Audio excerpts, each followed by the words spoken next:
At our anniversary party, my best friend's 3-year-old toddler looked at my husband and said, "Daddy, can we go home now?"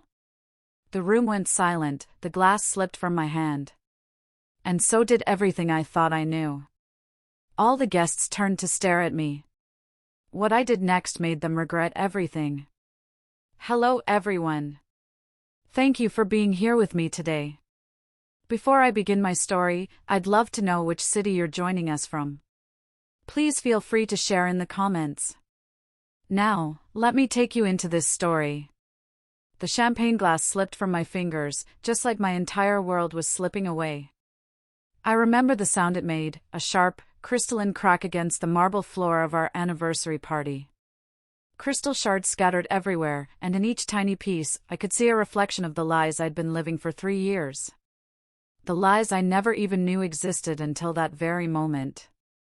I stood frozen in the doorway of our dining room. Just frozen. I was watching my husband of 7 years, Garrett, kneel down to comfort my best friend's crying toddler. It was a sweet scene, the kind of thing that would normally make my heart melt. The kind of thing that had made me love him for all these years.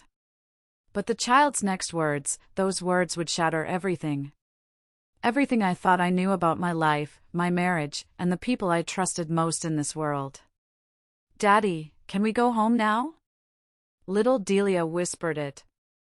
Her tiny 3-year-old arms reached up to wrap around my husband's neck with the kind of easy familiarity that comes from 1,000 bedtime stories. 1,000 goodnight kisses I had never witnessed. The room, which had been buzzing with the happy chatter of our closest friends, fell completely silent. I could feel 20 pairs of eyes turn to stare, first at the sound of the little girl's voice, and then at the sound of my glass shattering on the floor. My best friend, Marin, went pale as death. She looked like she was about to be sick right there on my expensive Persian rug. And my husband, my loving, devoted Garrett, he looked like he'd seen a ghost.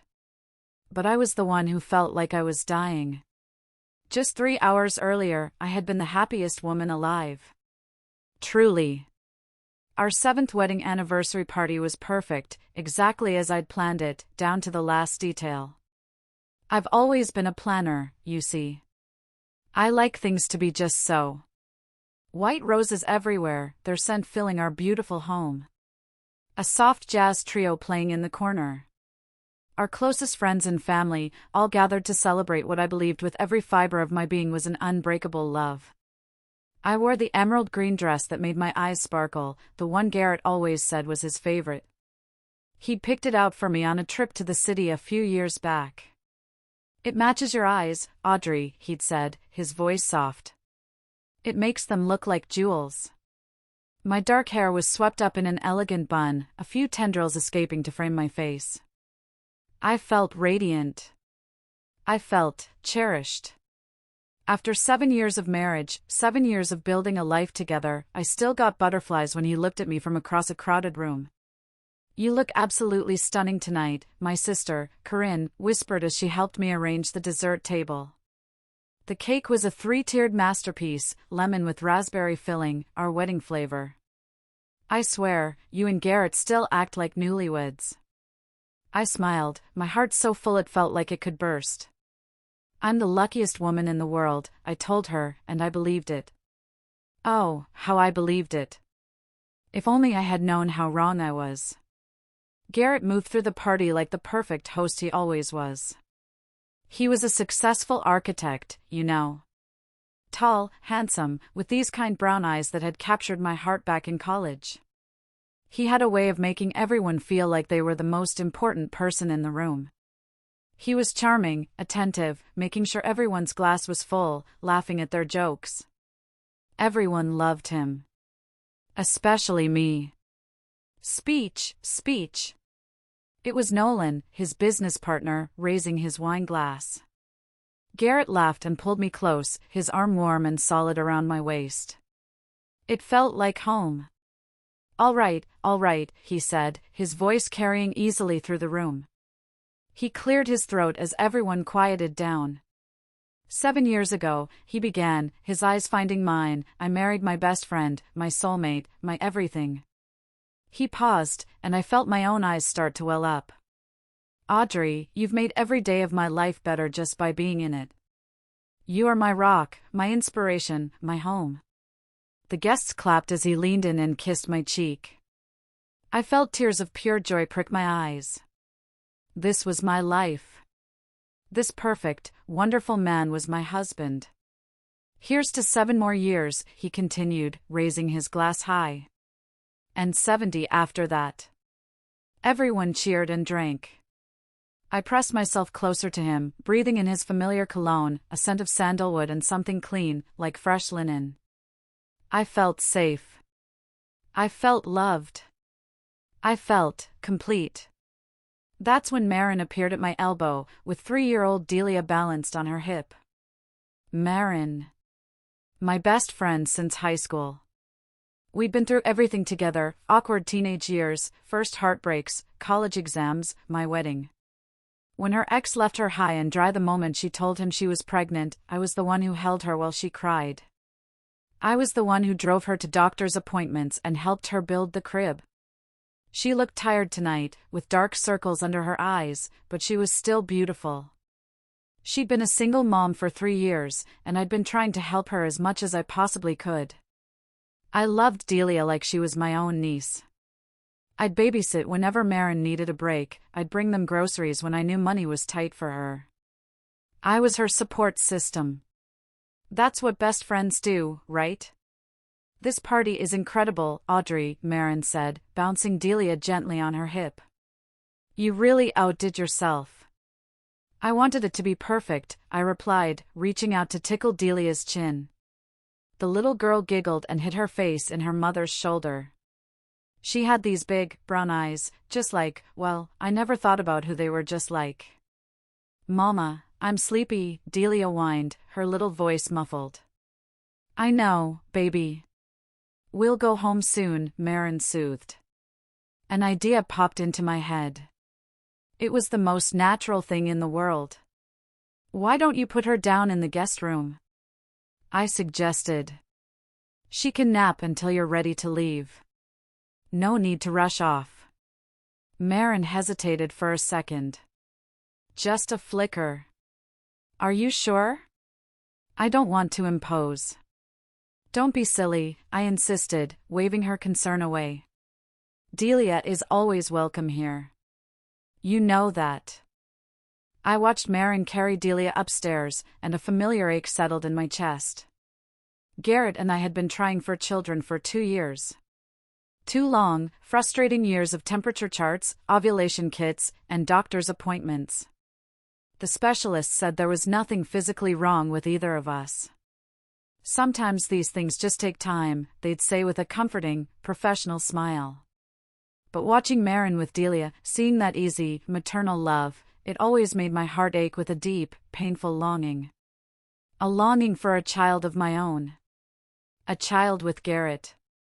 The party continued beautifully. Our friends shared funny stories about us from college. My parents embarrassed me with a slideshow of childhood photos, including one of me with a terrible perm. Garrett's mother gave a touching speech about how happy I'd made her son, and how she couldn't have wished for a better daughter-in-law.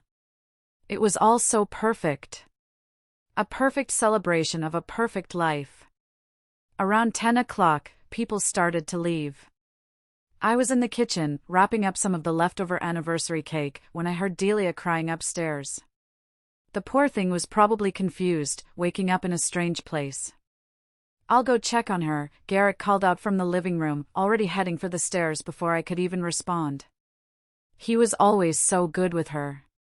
So thoughtful. I continued cleaning up, humming softly to myself. The party had been everything I'd dreamed of. I was already mentally planning what we'd do for our 10th anniversary.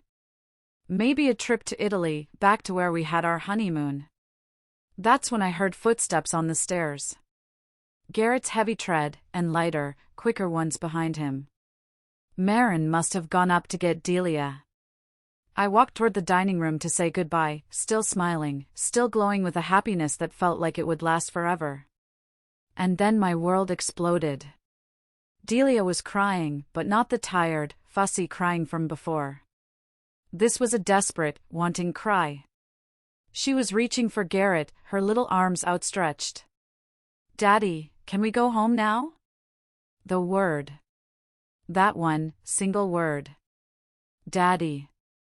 Not Uncle Garrett. Not Mama's friend. Daddy. It hit me like a physical blow. I couldn't breathe. I couldn't think. I just watched in what felt like slow motion as the remaining faces in the room turned toward the sound of shattering glass. My champagne flute lay in 1,000 glittering pieces at my feet, but I couldn't feel the tiny cuts on my ankles. I couldn't feel anything except the crushing, suffocating weight of an impossible betrayal. Garrett's face went white. Maren looked like she might actually faint. Delia kept crying, confused by the sudden, terrible tension that had filled the room. "Audrey," Garrett started, his voice shaking. But I couldn't hear him over the roaring in my ears. It was like the ocean was inside my head. 3 years old. Delia was 3 years old. My mind, suddenly sharp and cold, did the math with a brutal, crystal clarity. Garrett and I had been trying to have a baby for 2 years. Delia was 3, which meant she was conceived 4 years ago. 4 years ago. When Garrett had gone through what he called his quarter-life crisis. When he'd been distant and moody and claimed he needed space to figure things out. When he'd started working late and going out with his friends more often. When, I now realized, he'd been sleeping with my best friend. "Get out." The words came out as a whisper, but they cut through the silence like a knife. "Audrey, please, let me explain." Garrett stepped toward me, his hands held out as if to calm a wild animal. "Get out!" I screamed at this time, my voice breaking, shattering just like the glass on the floor. "All of you! Get out of my house!" The remaining guests scattered like startled birds. My sister, Corinne, tried to approach me, her face a mask of concern, but I held up a shaking hand to stop her. "Not you, Corinne. Everyone else. Now." Garrett looked like he wanted to say something, anything, but Maren, her face ashen, grabbed his arm. "We should go," she whispered urgently. They left together. My husband and my best friend, carrying the child that proved their betrayal had been going on for years. The child that should have been mine. I stood alone in my beautiful dining room, surrounded by the remnants of what I'd thought was a perfect marriage, and I felt something cold and hard and heavy settle in my chest where my heart used to be. They thought they could fool me. They thought they could keep their dirty little secret forever, playing happy family behind my back while I played the devoted wife and the supportive friend. But they had made one crucial mistake. They had underestimated me. As I bent down and began to sweep up the broken glass with trembling hands, my mind was already working. Planning. Calculating. They wanted to destroy my life. Fine. But I would make damn sure they paid for every lie, every betrayal, every single moment of happiness they had stolen from me. The game was just beginning. And I intended to win. The house felt like a tomb after everyone left. The silence was deafening, broken only by the hum of the refrigerator. I sat on my living room floor, still in my beautiful anniversary dress, surrounded by empty wine glasses and crumpled napkins. I was trying to process what had just happened. Trying to make it real. Daddy. The word just kept echoing in my head, over and over, like a broken record. Amanda called Garrett Daddy. With shaking fingers, I pulled out my phone and opened my photo gallery. There were hundreds of pictures from the past 3 years. Family gatherings, birthday parties, casual dinners where Maren and Delia had joined us. It was all there, a documented history of my own blindness. I scrolled through them with new, horrified eyes, looking for the clues I had so obviously missed. And now, they were everywhere. There, Garrett's hand lingering a little too long on Maren's shoulder at Delia's second birthday party. Here, his gentle, knowing smile as he helped Delia blow out her candles, a smile I had mistaken for avuncular affection. There was another one, a picture from a summer barbecue. I was at the grill, and in the background, Garrett was crouched down, retying Delia's tiny sneaker, looking up at Marin with an expression I couldn't decipher then, but was horrifyingly clear now. It was intimacy. It was shared history. The way he always seemed to know exactly what Delia needed before Marin even asked. A juice box. Her favorite blanket. A tissue for her runny nose. How had I been so blind? How had I looked at all of this and seen nothing but a good husband being a good friend? My phone buzzed, making me jump. A text from Garrett. Please let me come home. We need to talk. I stared at the message until the words blurred. Home. He had the nerve to call this place home. But he had another home now, didn't he? A secret one. With Marin and Delia. With his real family. My thumbs felt like lead as I typed back. Don't. I need time to think. Another buzz, almost instantly. I love you, Audrey. Please don't give up on us.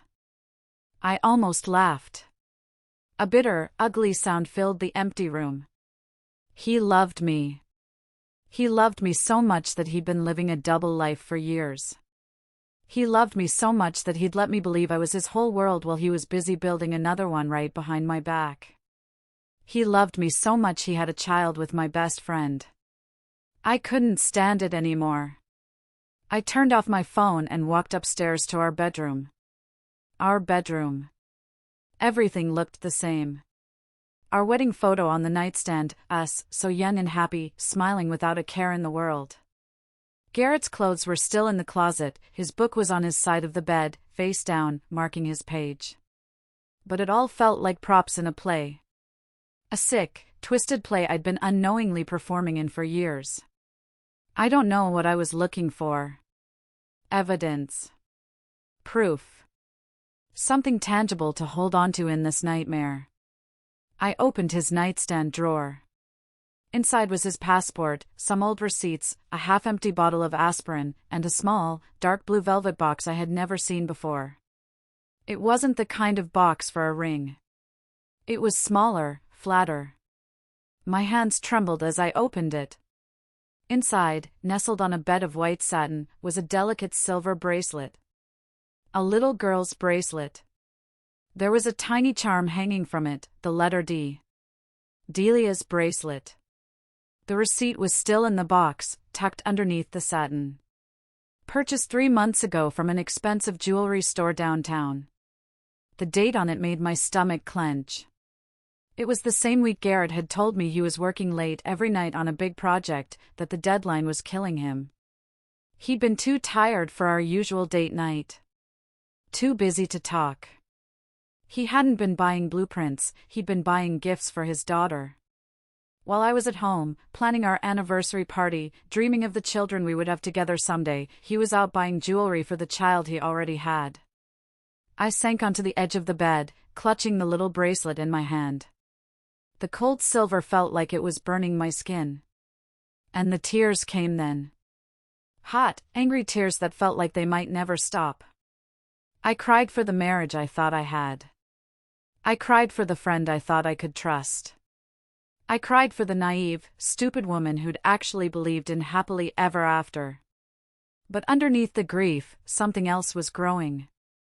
Something cold and calculating and absolutely furious. They had played me for a fool. For years, they had looked me in the eye and lied. Every single day.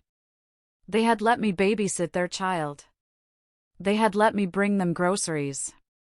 They had let me offer emotional support to Marin, the struggling single mother. The humiliation burned worse than the betrayal. How many people knew? How many of our friends had been in on the secret? Had they all been laughing at me behind my back? My mind raced, replaying every interaction, every shared glance I'd never understood. Every time Garrett had cancelled plans at the last minute because of a work emergency. Every weekend he claimed he needed to go help Marin with something around her apartment, a leaky faucet, a shelf that needed hanging. He hadn't been helping her fix her plumbing. He'd been playing house with his secret family. My phone, which I'd turned back on in a moment of weakness, buzzed again.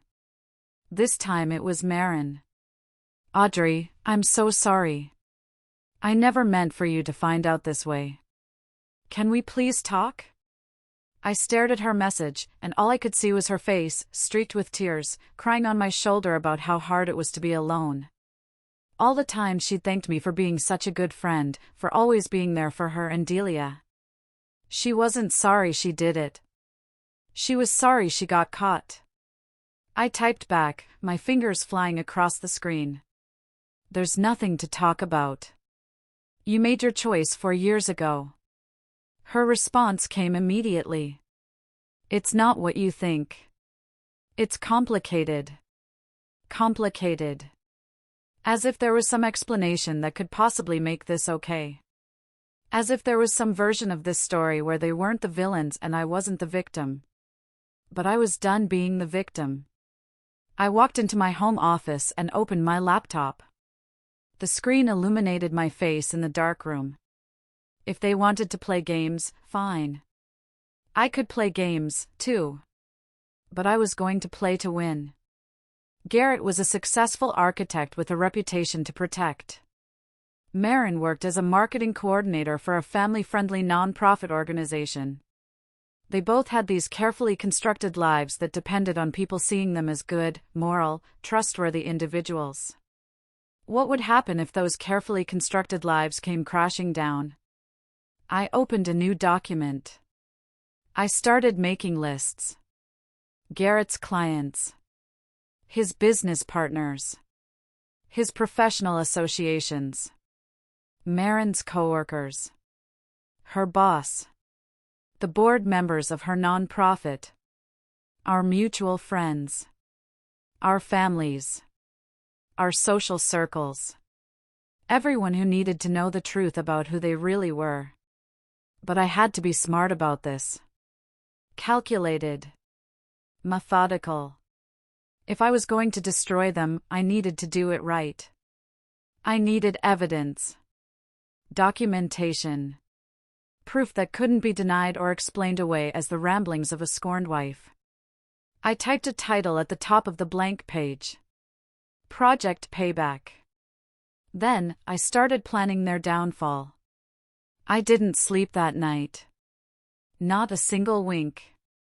Instead, I sat at my kitchen table, the remnants of the party cleared away, with a cup of coffee that had gone cold hours ago, and I made plans. The raw, screaming grief had subsided, replaced by an icy, methodical rage. The first thing I needed was proof. Real, undeniable, legally admissible evidence of their affair and Delia's parentage. Without that, it would just be my word against theirs. They could spin it as a misunderstanding, a child's fantasy, or worse, a jealous wife's delusion. I wouldn't let that happen. At 6 o'clock in the morning, the first rays of sun slanting through the kitchen window, I called my lawyer, Ms. Bennett. She wasn't just any lawyer, she'd handled our house purchase and our wills. She was a sharp, no-nonsense woman in her 50s who didn't suffer fools gladly. I knew she was the one I needed. "Audrey, it's awfully early," her voice was gravelly with sleep, but alert. "Is everything all right? I need to see you today, Ms. Bennett. It's urgent." There was a pause on the line. "Of course. Can you be here at 9? Ms. Bennett's office was downtown, in one of those tall glass buildings that scream success. The inside was all dark wood and leather chairs that smelled like money and confidence. She took one look at my face, I'm sure I looked like hell, my eyes red and swollen, and wordlessly poured me a cup of strong, black coffee from the carafe on her desk. "Tell me everything," she said simply, her pen poised over a yellow legal pad. So I did. I laid out the whole sordid story. The anniversary party. Delia's words. The bracelet.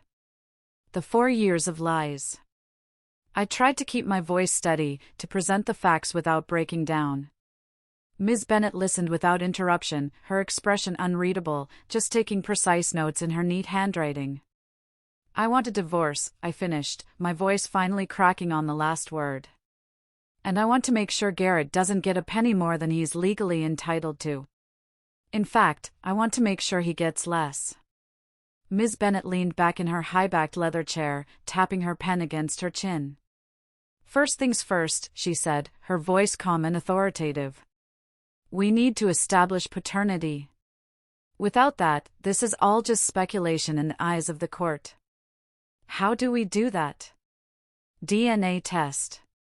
But we'll need a sample from Delia, and that's going to be tricky if Marin doesn't cooperate. Which I highly doubt she will. I thought about that for a moment. My mind was racing. What if I could get something with Delia's DNA on it? A cup she drank from, a toy she played with? She left a hairbrush here once. Possible, Ms. Bennet conceded, but the chain of custody would be questionable in court. He could argue you tampered with it. It's always better if we can do this officially, compelled by a court order. She made another note. There's another issue here, Audrey, she continued, her eyes sharp. A much more serious one for him. If Garrett is Delia's father, he has been avoiding his legal child support obligations for 3 years. That's not just a moral failing, it's a legal matter that could have very serious consequences for him, especially regarding his professional license as an architect. A spark of something dark and satisfying warmed my cold chest. What kind of consequences? Wage garnishment, asset seizure, liens on his property, and depending on the amount owed, possible jail time. And, she added, looking at me pointedly, if it can be proven that he has been deliberately hiding his paternity to avoid those support obligations, that's fraud. Criminal fraud.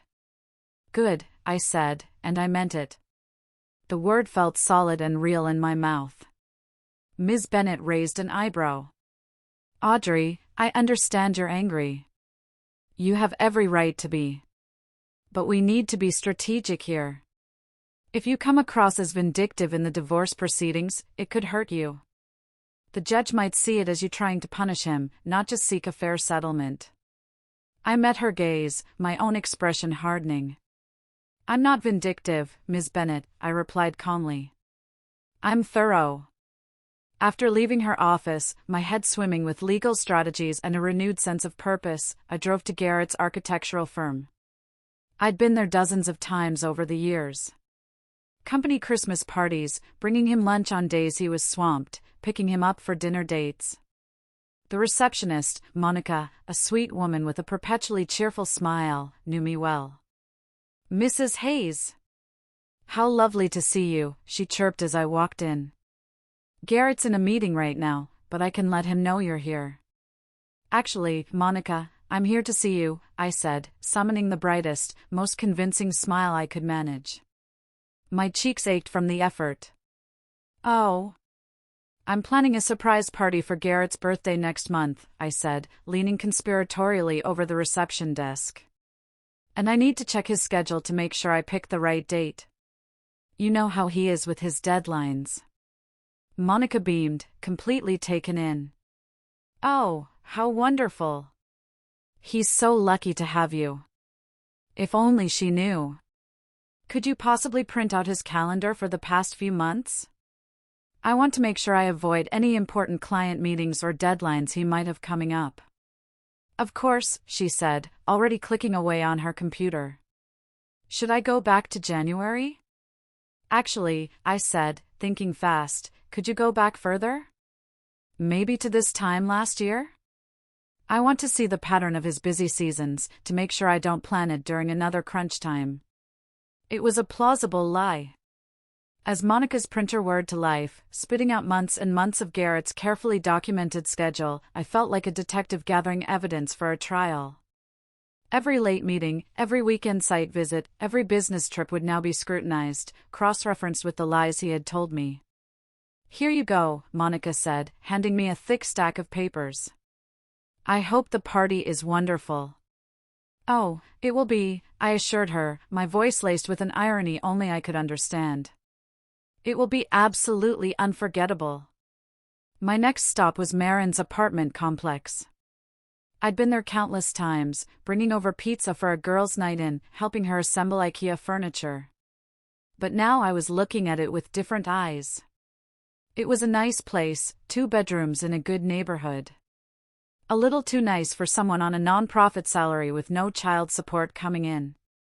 The rent alone must have been a huge strain. Or maybe it wasn't. I parked across the street and waited. At 11:30, just as I expected, Maren emerged with Delia, heading toward her car.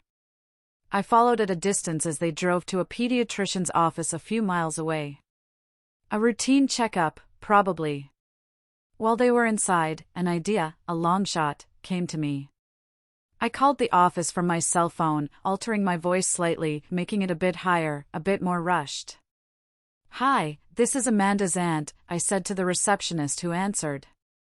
"I'm updating our family medical records for our insurance, and I just need to confirm the father's name you have on file for her."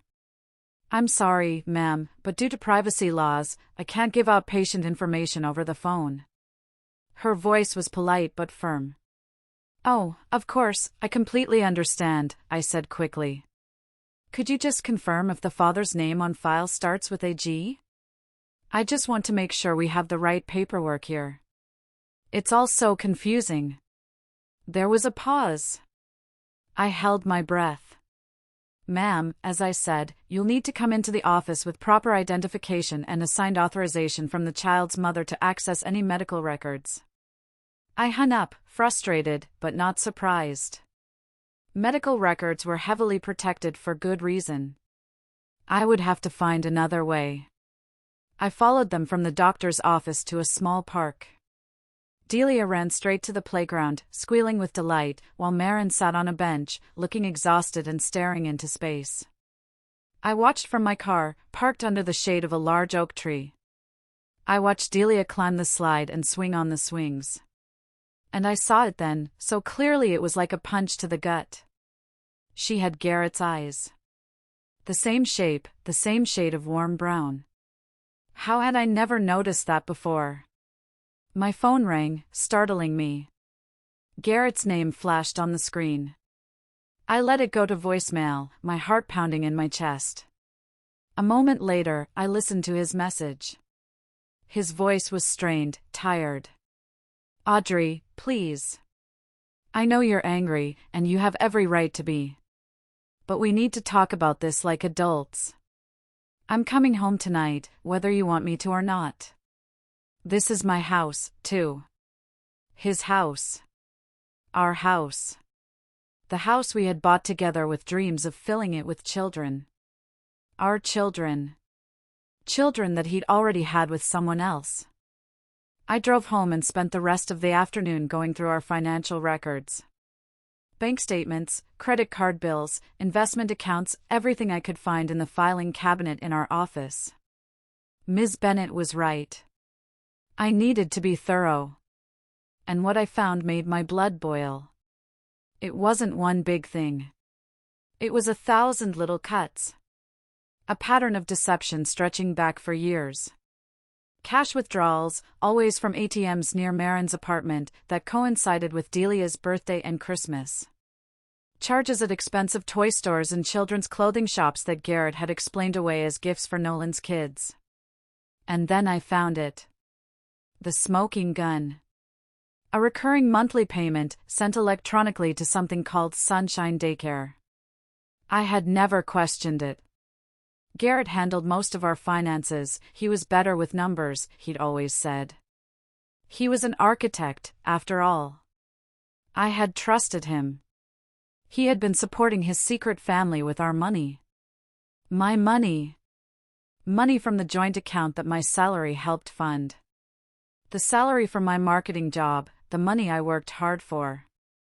I printed everything. Every statement, every charge, every withdrawal. I organized it all into neat, labeled folders. Evidence of financial deception. Proof of double life.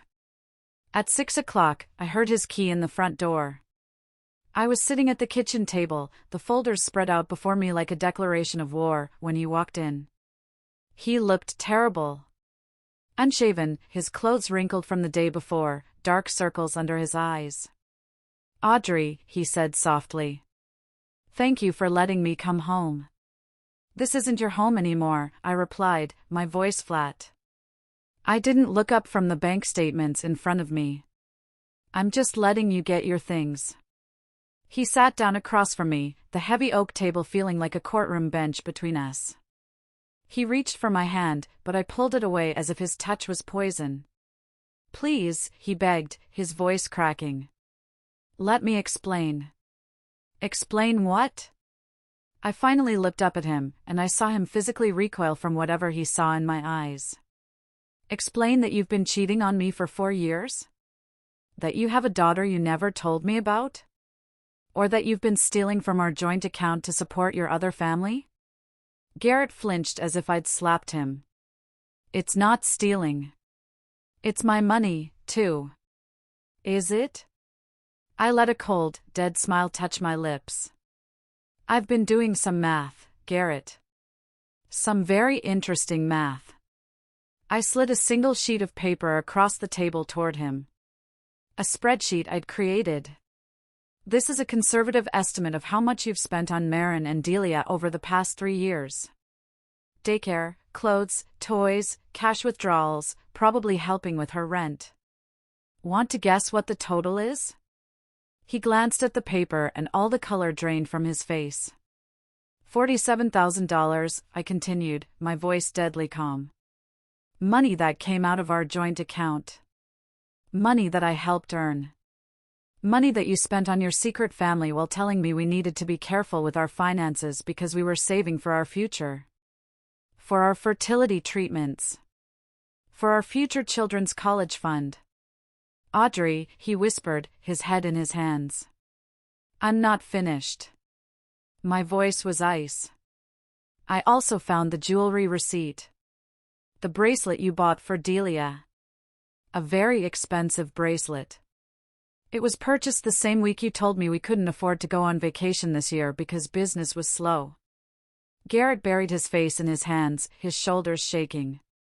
"I never meant for this to happen." "Which part?" I shot back, relentless. "The affair?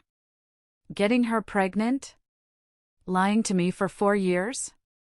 Or getting caught?" "All of it," he whispered into his palms. He looked up at me then, his kind brown eyes, the eyes I had fallen in love with, now filled with tears. "I love you, Audrey. I've always loved you." I laughed. The sound was bitter and ugly, even to my own ears. "You have a funny way of showing it."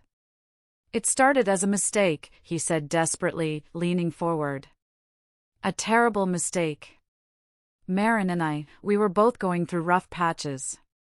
You and I were fighting all the time about having kids, the pressure was enormous, and she was so lonely after her ex left. It was just supposed to be one night. One stupid, drunken night. But it wasn't, was it, Garrett?" "No," he shook his head, looking defeated. "And when she told me she was pregnant," he looked up at me, his eyes pleading for some kind of understanding I was incapable of giving. "I wanted to tell you. God, Audrey, I wanted to tell you so many times. I tried to end it, but then there was Delia, she's my daughter. I couldn't just abandon her. So you abandoned me instead." "I never abandoned you. I stayed. I chose you," he cried, his voice rising. "You chose to lie to me," I corrected, my voice dropping back to that dangerous calm. "You chose to let me believe I was your wife when really, I was just your cover story. You chose to let me babysit your daughter while pretending to be her adoring aunt. You chose to let me support my best friend through her difficult single motherhood while you were the missing father all along. I'm sorry," he choked out, the tears finally falling. "I'm so sorry, Audrey. I know I don't deserve it, but please, can you forgive me? Can we try to work through this? Go to counseling?" I stared at him for a long, silent moment. This man I had loved for more than a decade. This man I had trusted with my heart, my future, my dreams. And I felt nothing. The love had been burned out of me, leaving only ashes and ice. No, I said simply. Audrey, please. I want you out of this house by tomorrow night. Take whatever you need, your clothes, your personal items. But don't take anything that's mine. I've already changed the locks on my office and the safe. He stared at me, bewildered. You can't just kick me out. This is my house, too. My name is on the deed. Actually, I can. I slid another paper across the table. It was Ms. Bennett's business card. I called my lawyer today, Garrett.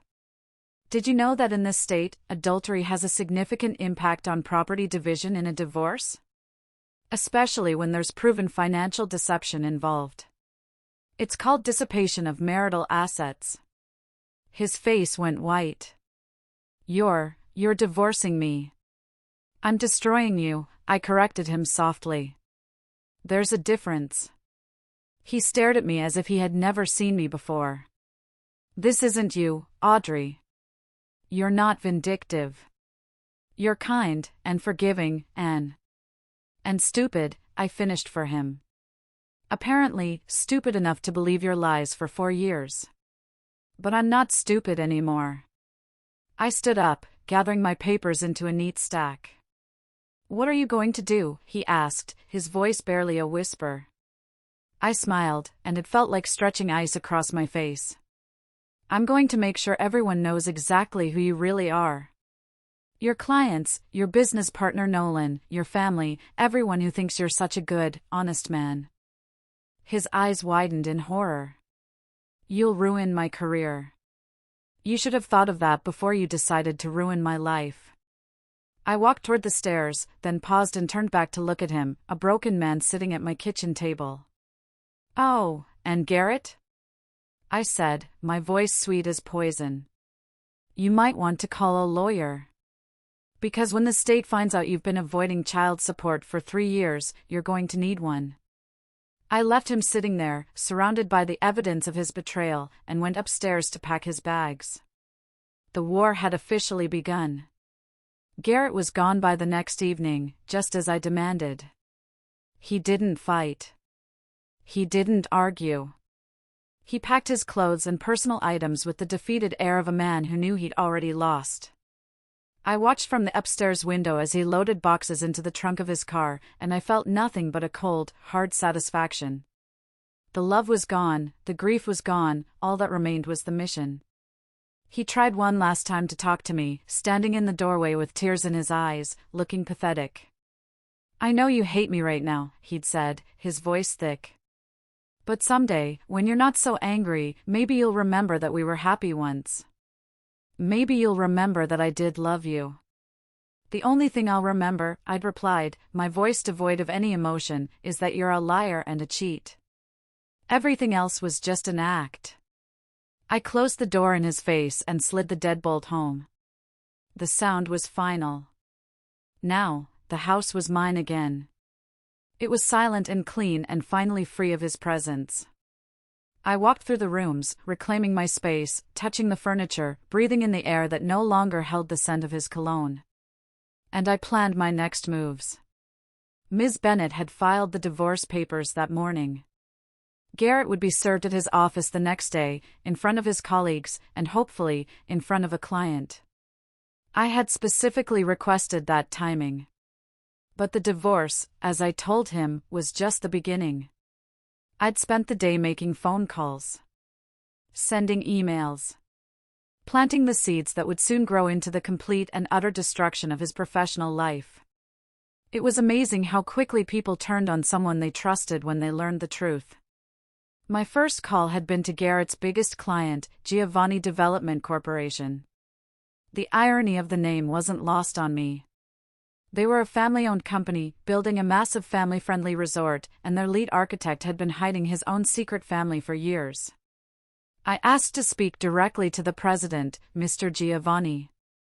Mr. Giovanni, I'd said, my voice calm and professional. My name is Audrey Hayes. My husband, Garrett Hayes, is your lead architect.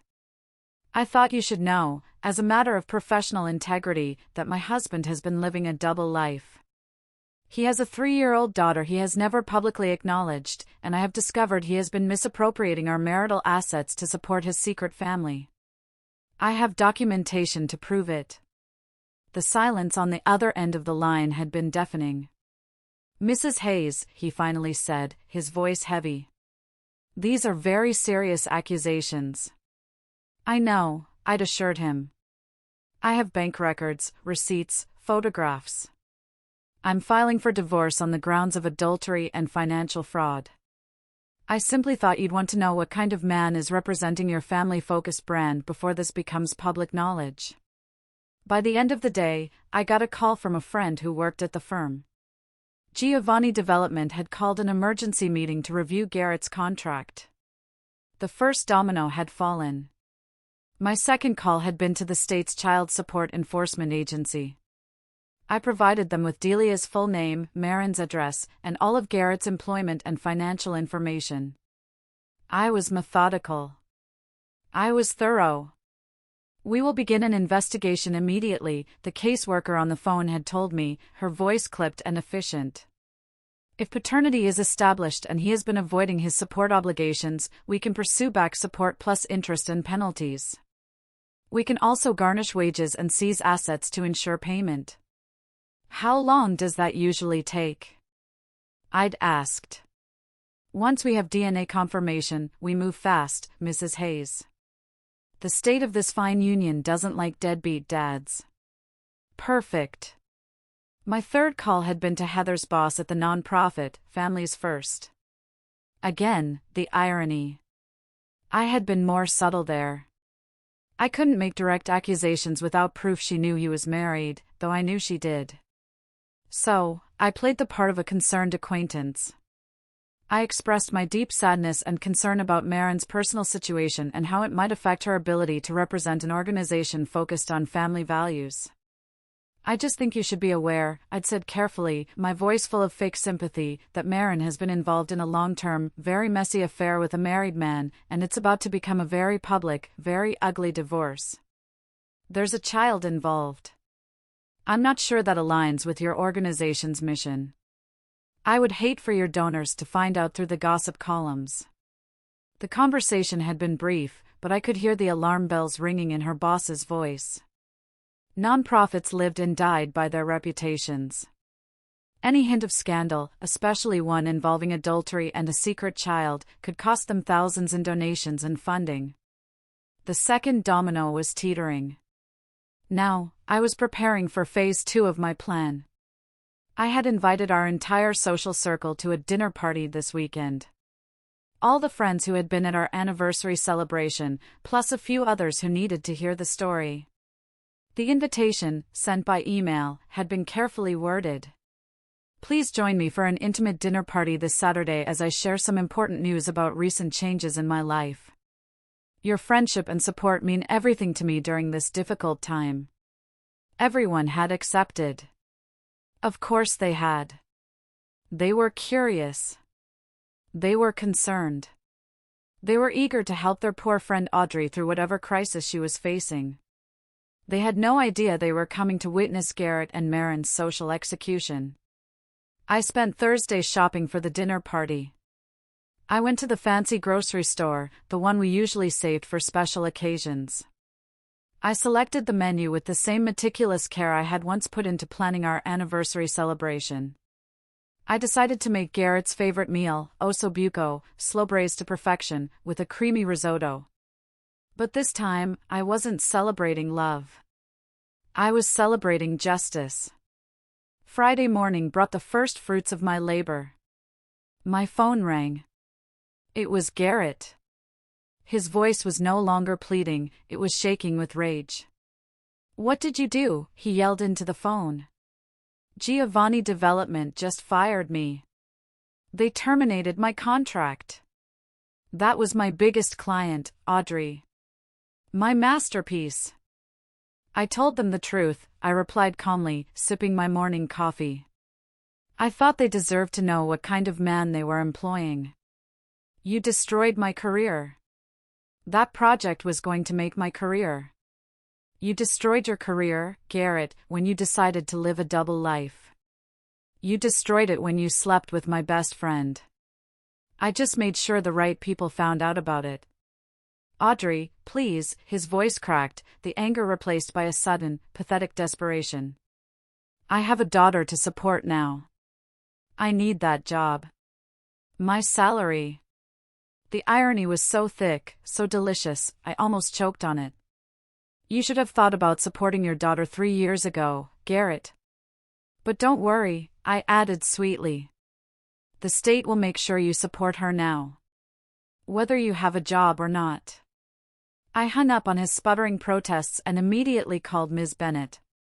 Garrett's been fired from his biggest client, I reported, a grim satisfaction in my voice. How does that affect our divorce proceedings? It could actually work in your favor, Ms. Bennett said, a hint of admiration in her tone. If his income drops significantly, he'll have less ability to fight for assets. He can't claim he can afford a lengthy court battle. And if he can't pay child support, the state will come after him even harder. Good work, Audrey. Good, I said. What about the DNA test? I filed a motion to compel this morning. Given the circumstances, and the fact that the Child Support Enforcement Agency is now involved, I think we'll get it approved quickly. He can't run from this. Everything was falling into place. Perfectly. Friday afternoon, I got a call from my sister, Corinne. Audrey. I just heard about Garrett. Tom ran into Nolan at the club. Is it true? Word was already spreading.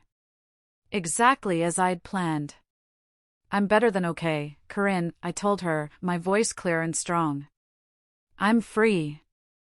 I can't believe he did this to you, she fumed. And with Marin. I never liked her, you know. There was always something fake about her. I almost smiled. Corinne had never mentioned disliking Marin before, not once. But people love to rewrite history when a scandal breaks. Will you come to my dinner party tomorrow night? I asked. I'm telling everyone at once. I don't want to keep repeating this horrible story. Of course. I'll be there.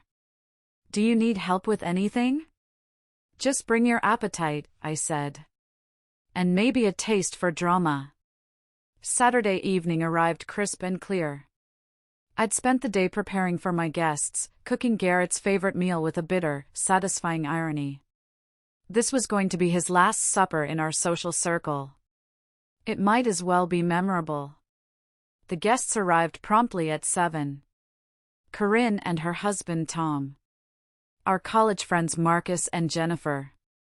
Nolan, Garrett's now former business partner, and his wife, Susan.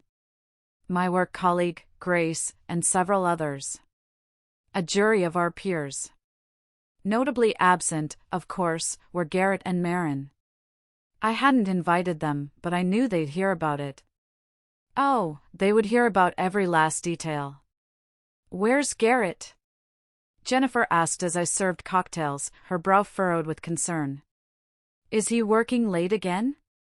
Garrett won't be joining us, I said with a mysterious, sad little smile. I'll explain everything over dinner. The conversation flowed easily at first. Everyone was on their best behavior, sensing the tension beneath the surface. They were curious about my important news, but they were too polite to press. They complimented the food, the wine, asked about work, shared harmless gossip about mutual friends. I let the suspense build. I was the director of this little play, and I would choose the timing for the final act. I waited until dessert was served, a decadent chocolate lava cake, to drop my bomb. I stood up at the head of the table, tapping my wine glass with a spoon. The chatter died down immediately. I want to thank you all for coming tonight, I began, my voice steady, my gaze sweeping across their expectant faces. Your friendship has meant everything to me over the years. You are my family. Which is why I wanted you to hear this from me, personally. The table was completely silent. Everyone leaned forward. Garrett and I are getting a divorce. Gasps and murmurs of shock rippled around the table. Jennifer's wineglass hit the table with a sharp clink. Nolan's face went pale. I know this comes as a surprise, I continued, letting the shock settle in. It certainly surprised me. Especially when I discovered that my husband of 7 years has been having an affair with my best friend, Marin, for the past 4 years. The silence that followed was deafening. You could have heard a pin drop. But that's not the most shocking part, I said, my voice unwavering, calm, and filled with a terrible sadness that I was performing with Oscar-worthy skill. The most shocking part is that they have a 3-year-old daughter together. Little Delia. The little girl I've been babysitting, buying gifts for, treating like my own niece. She's actually my husband's child. I could see the wheels turning in their minds. They were all remembering. All the times they'd seen Garrett with Delia, all the family gatherings where he'd played the doting uncle. Every little detail was now clicking into place for them, forming a horrifying picture.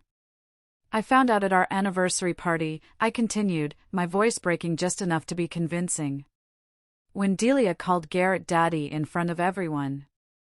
Apparently, keeping their secret became too much for a 3-year-old. Corinne was openly crying now. Grace looked furious on my behalf. Nolan was staring at his plate like he wanted the floor to swallow him whole. I wanted you all to know the truth, because I know Garrett will probably try to spin this story. He'll make excuses, he'll claim it was a mistake, he'll try to minimize what he did. But I have evidence. I let my gaze drift over to Nolan. Bank records showing he's been supporting them with our money for years. Receipts for expensive gifts he bought Delia while telling me we couldn't afford things. Documentation of his lies going back years. Marcus finally found his voice. Audrey. I'm so sorry. We had no idea. Of course you didn't, I said, a tear finally escaping and tracing a path down my cheek. They were very careful. Very sneaky. Very good at making me look like the fool who couldn't see what was happening in her own marriage. I sat back down, taking a slow sip of my wine. I just wanted you to know the truth before the rumors start flying. Garrett has already been fired from Giovanni Development. The state is pursuing him for back child support. And I am taking him for everything he's worth in the divorce. Good, Grace said fiercely from across the table. He deserves every last bit of it. The rest of the evening was spent dissecting Garrett and Marin's betrayal. My friends rallied around me, a chorus of outrage and support. They shared their own suspicions they'd never dared to voice. They promised to cut all ties with the cheating couple. By the time everyone left, hugging me tightly at the door and promising to call tomorrow, Garrett and Marin's social destruction was complete. Word would spread through our entire circle like wildfire within days. They'd be pariahs. Outcasts. The couple everyone whispered about and no one wanted to be associated with. As I cleaned up the dishes, stacking them in the dishwasher, I felt a deep, profound satisfaction settling in my chest. This was just the beginning. Garrett thought he'd lost everything when he got fired. He had no idea how much more he was about to lose. My phone buzzed with a text from an unknown number. I knew who it was. You're destroying innocent people. Delia doesn't deserve this. Marin. She'd gotten a new phone number, probably hoping to avoid the fallout. I typed back, my thumbs moving quickly. Delia deserves a father who isn't a liar and a cheat. Maybe you should have thought about that before you decided to sleep with my husband, Marin. Her response came quickly. Garrett loves you. He made a mistake, but he loves you. Don't destroy him over one mistake. One mistake. For years of lies, deception, gaslighting, and betrayal was one mistake. I typed back 2 words. Watch me. Then I blocked the number and went to bed, a real smile on my face for the first time in days, already planning my next move. The war was far from over. Monday morning brought news that made my coffee taste like victory. Ms. Bennett called with an update that had me smiling for the first time in what felt like an eternity. The DNA test has been fast-tracked, she said, her voice crisp and efficient. Garrett's lawyer advised him to comply rather than fight it. A smart move, considering the alternative was a court order and looking even more guilty. How long until we have the results? I asked, stirring my coffee, the spoon clinking against the ceramic mug. 72 hours. But Audrey, there's something else. The Child Support Enforcement Agency moved faster than even I expected. They've already frozen Garrett's bank accounts pending the paternity results. I set down my coffee cup, savoring the moment. All of them? Every account they could find. His personal checking, his savings, even his investment portfolio. And they've put a lien on his car. If the DNA confirms what we already know, they'll be pursuing him for 3 years of back child support, plus penalties and interest. We're likely talking about a 6-figure debt he'll owe the state and Marin. Garrett's financial destruction was happening even faster than I'd hoped. But I wasn't done with Marin yet. That afternoon, I drove to Delia's daycare, the same Sunshine daycare that Garrett had been secretly funding with my money. I'd called ahead, posing as a concerned family member. I walked in and spoke to the director, a kind-looking woman in her 50s with warm eyes. I'm Delia's aunt, I told her, my voice full of practiced concern. I was getting very good at acting. I'm helping Marin update the family's paperwork and I just need to confirm who you have listed as Delia's father on your records. The director hesitated, her smile tightening. I'm sorry, but I can only discuss that information with the parents. It's a strict privacy policy. Oh, of course, I understand completely, I said, nodding sympathetically. I paused, then added casually, as if it were an afterthought, I just want to make sure everything's in order before the custody hearing. Her eyes widened slightly. Custody hearing? I sighed dramatically, letting my shoulders slump. Oh, you haven't heard? It's just awful. Delia's parents are going through some very serious legal issues right now. A very contentious divorce is looming. I'm just trying to help sort out all the paperwork to protect Delia. It's such a mess when families fall apart, isn't it? I left the daycare knowing that within hours, the staff would be gossiping about Delia's messy family drama. Word would spread to other parents during pickup and drop-off. It would create another circle of people, a circle centered around her child and her role as a mother, who knew the truth about Marin and Garrett. Her reputation as a struggling but noble single mom would be shattered. Tuesday brought the social media phase of my campaign. I was careful. I didn't post anything directly myself that would look vindictive and desperate. Instead, I let my friends do the work for me. I'd been liking and commenting strategically on posts from the friends who had attended my dinner party. When Jennifer posted a vague status about being shocked by the people you thought you knew, I commented, sometimes the people closest to us are the best at hiding their true selves. Thank you for your support during this difficult time, Jen. It means the world. When Grace shared an article about infidelity statistics, I added a comment, so true. The betrayal is bad enough, but the years of lies that go with it are what really destroy a person's ability to trust. So grateful for my true friends right now. Each comment was carefully crafted to seem supportive and grateful, rather than bitter. But they served their purpose. They fanned the flames, keeping the story alive in people's minds, ensuring that Garrett and Marin's reputation continued to crumble into dust. Wednesday morning, Ms. Bennett called with the news I'd been waiting for. The DNA results are in, she said, and I could hear the smile in her voice. It's a 99.999% match. Garrett is unequivocally Amanda's father. The Child Support Agency is moving immediately to garnish any future wages and begin the process of seizing assets to cover his back payments. She paused. What about his business partnership with Nolan? That, she said, and now I could definitely hear the smile, is where things get interesting. Nolan has been calling my office all morning. Apparently, their partnership agreement has a morality clause. I smiled. A real, genuine smile. A morality clause. Of course it did. Garrett had insisted on it when they formed the firm, to protect their company's image and integrity. Nolan wants him out, Ms. Bennett continued. He wants to dissolve the partnership and buy Garrett out, but he's worried about the legal implications. What did you tell him? That he should consult his own lawyer. But between you and me, Audrey, I think Garrett is about to lose more than just his marriage and his biggest client. He's about to lose his entire company. That afternoon, I received an unexpected visitor. I was in the kitchen, wiping down the counters, when the doorbell rang. I opened it to find Maren standing on my doorstep. She looked haggard and desperate. Her eyes were red-rimmed, and she looked like she hadn't slept in days. Delia wasn't with her. "We need to talk," she said, her voice thin and reedy. I considered slamming the door in her face. It's what she deserved.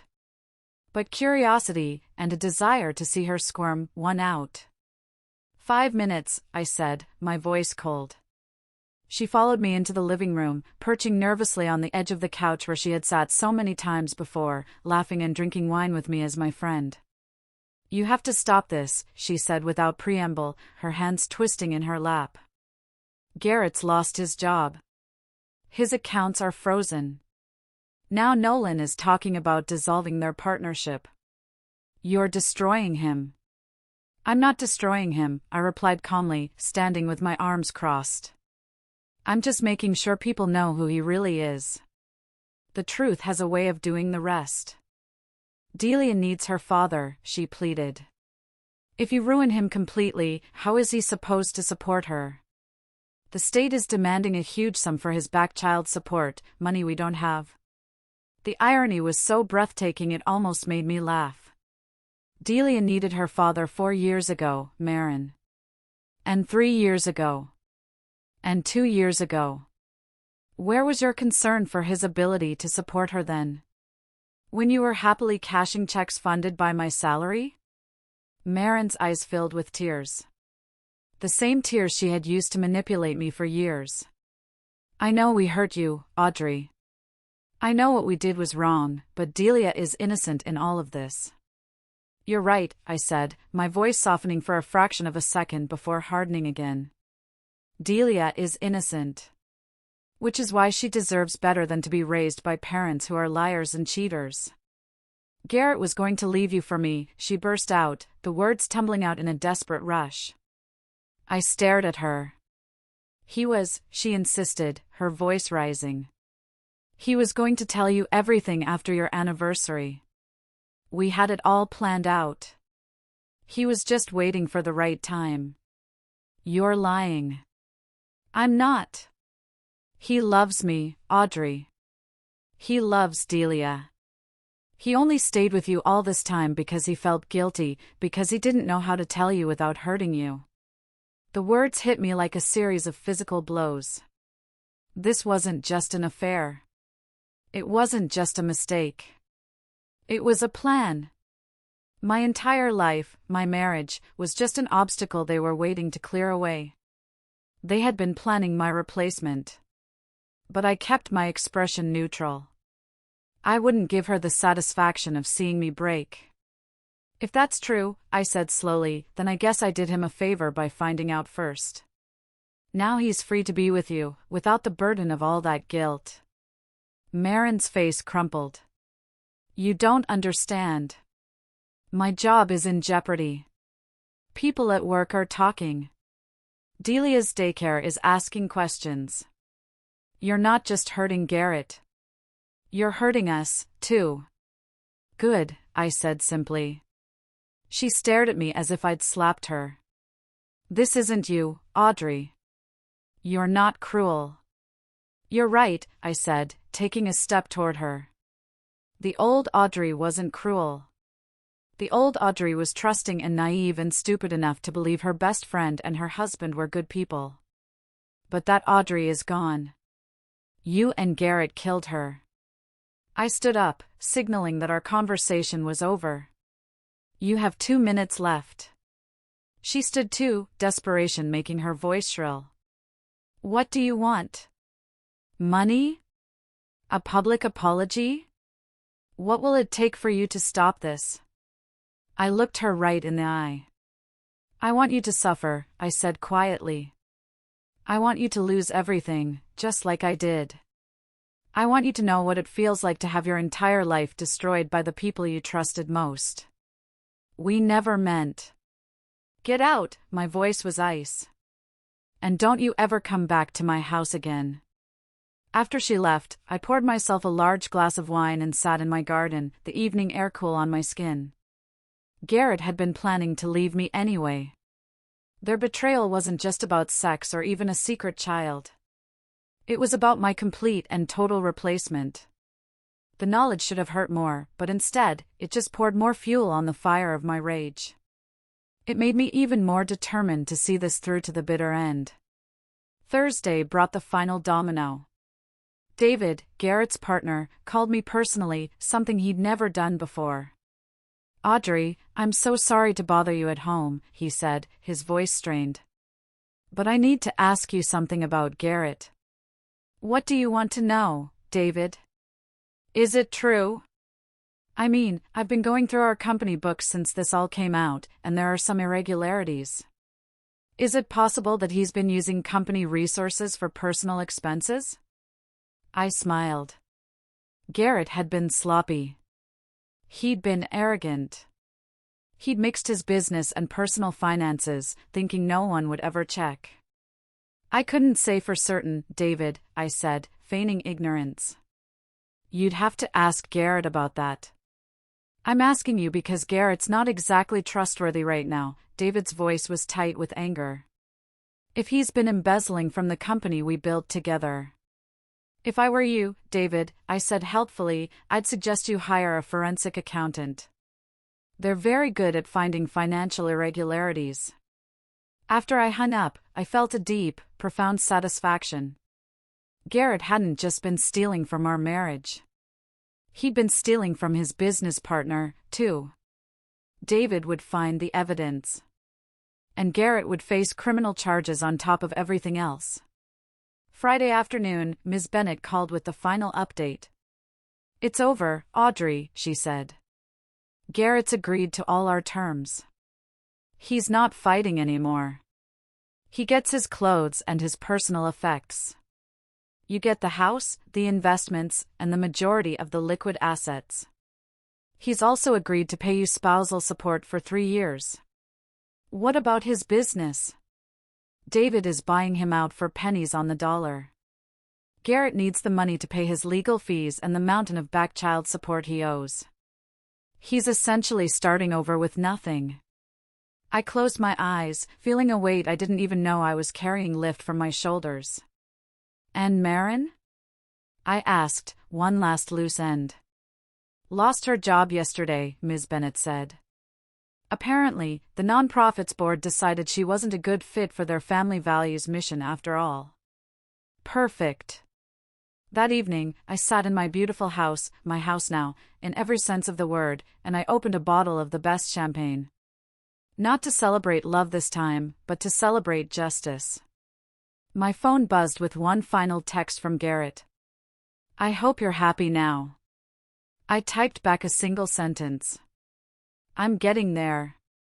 Then I blocked his number for good and went through my phone, deleting every single photo of him, erasing him from my life, 1 pixel at a time. The morning sun streamed through the windows of my home office, illuminating the dust motes dancing in the air as I put the finishing touches on my latest project. It had been a year. A year since my world fell apart, and a year since I started painstakingly putting it back together, piece by piece, but stronger this time, and built on a foundation of my own making. I'd started a consulting business. A niche one.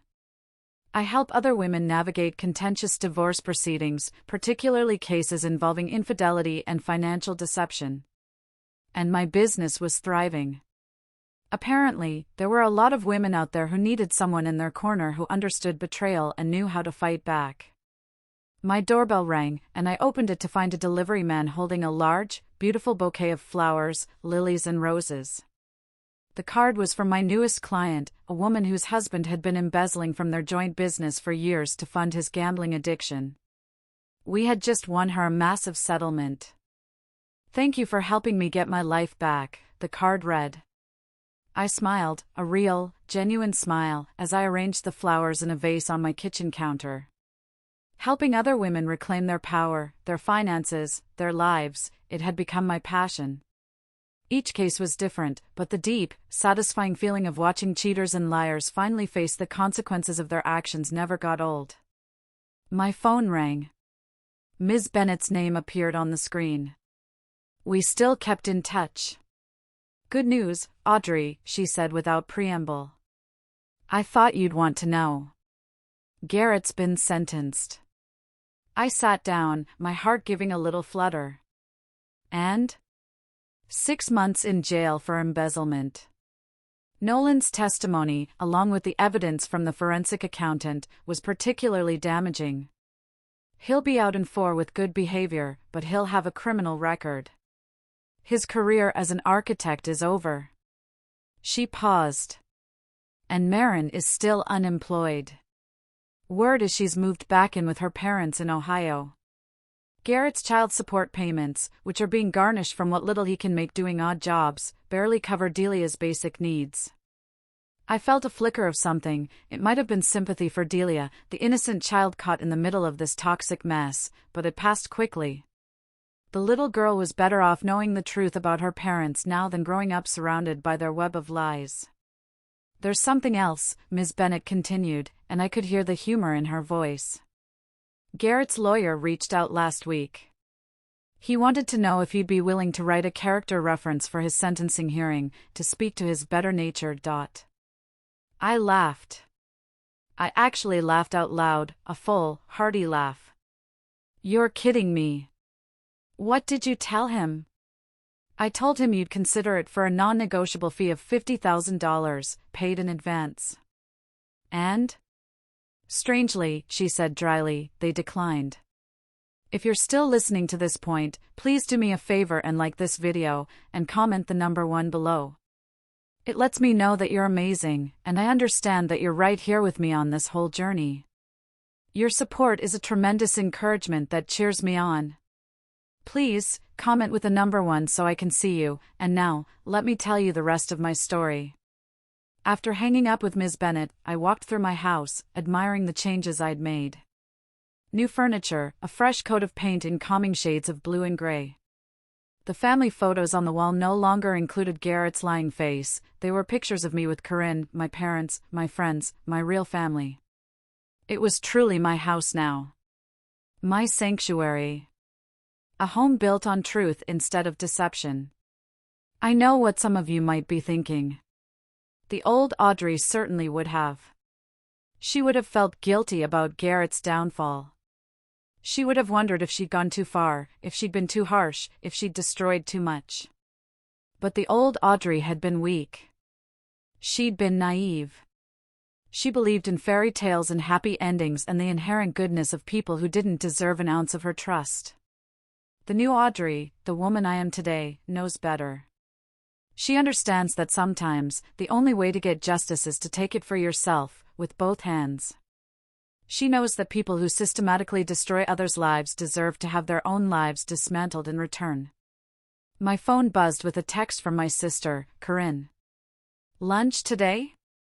I have some fresh gossip about you-know-who." I typed back instantly. "Can't wait to hear it." The gossip network I'd so carefully cultivated was still providing me with regular updates on Garrett and Maren's continued downfall. It was petty, perhaps. But after what they did to me, I felt like I had earned the right to be a little petty. As I got ready for lunch, choosing a bright, cheerful dress from my closet, I caught sight of myself in the mirror. I looked different now. Stronger. Sharper. There was a confidence in my eyes that hadn't been there before. The naive young woman who had planned that perfect anniversary party was gone forever, replaced by someone who knew her own worth, and who would never, ever let anyone diminish it again. Some people might call what I did cruel or vindictive. They might say I went too far, that revenge was beneath me. But those people have never been betrayed by the two people they trusted most in the entire world. They've never had the horrifying realization that their entire life, their entire marriage, was built on a foundation of lies. They've never felt the crushing weight of knowing they'd been played for a fool by the very people who were supposed to love and protect them. I have no regrets. Not a single one. Garrett and Maren made their choices, and now they are living with the consequences. Just as I am living with mine. The difference is, my consequences include freedom, financial security, a thriving new career, and the quiet satisfaction of knowing that justice, in its own brutal way, has been served. Their consequences include poverty, social exile, a criminal record, and the knowledge that their own selfish actions destroyed not just my life, but their own as well. As I locked my front door and headed out to meet Corinne, I smiled. It was a beautiful day, and I had a beautiful life ahead of me. One built on truth instead of lies.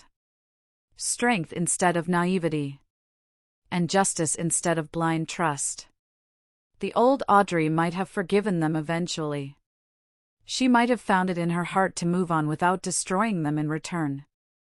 But the old Audrey is gone. And I am so much better for it. The war was over, and I had won. Completely. Garrett and Maren's betrayal had cost them everything. Their reputations, their careers, their financial security, their promotion prospects, and their place in the community we had all once shared. Meanwhile, I had emerged from the rubble stronger, wealthier, and wiser. I'd learned a hard lesson: sometimes the best revenge isn't just moving on and living well. Sometimes, it's making sure the people who wronged you pay the full price for their choices. As I drove toward the restaurant, my thoughts drifted, for a moment, to Delia. She would be 4 now. Old enough to start asking questions. Why does Daddy live in a different place? Why does Mommy cry so much?